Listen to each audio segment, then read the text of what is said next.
ধর্ষকদের সর্বোচ্চ শাস্তি মৃত্যুদণ্ড করে আইন প্রণয়ন করায় প্রধানমন্ত্রী শেখ হাসিনাকে অভিনন্দন জানিয়ে মিছিল ও সমাবেশ অনুষ্ঠিত হয়েছে। সোমবার বিকেলে রাজশাহী জেলা আওয়ামী লীগের তৃণমূল নেতৃবৃন্দের উদ্যোগে লক্ষ্মীপুর মোড়ে এ মিছিল ও সমাবেশ অনুষ্ঠিত হয়। মিছিলটি লক্ষ্মীপুর মোড় থেকে শুরু হয়ে সিএনবি মোড় গিয়ে আবার লক্ষ্মীপুর মোড়ে এসে শেষ হয়। সমাবেশে প্রধান অতিথির বক্তব্যে আসাদ বলেন, বাংলাদেশের যেখানে ধর্ষণ হচ্ছে সেখানেই প্রশাসন ধর্ষকদের গ্রেপ্তার করে বিচারের মুখোমুখি করছে। কোনো ধর্ষক যাতে দলীয় লেবাস না পায় তার জন্য প্রধানমন্ত্রী বলেছেন, তাদের কোনো দল নাই, তারা সমাজের নিকৃষ্ট ব্যক্তি।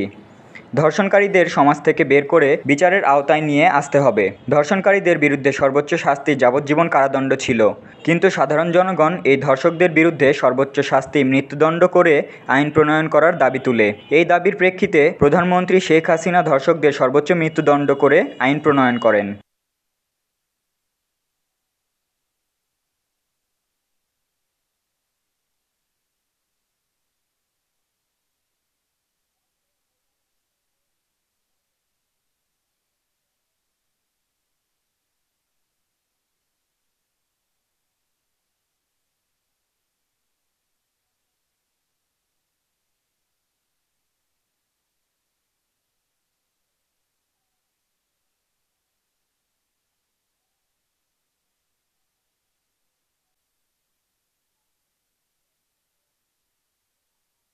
অবিলম্বে বলবো মাননীয় প্রধানমন্ত্রীকে, এই ধর্ষকদের যারা রাষ্ট্রে সুষ্ঠুভাবে পরিচালিত হচ্ছে সেই সময় উস্কে দিচ্ছেন,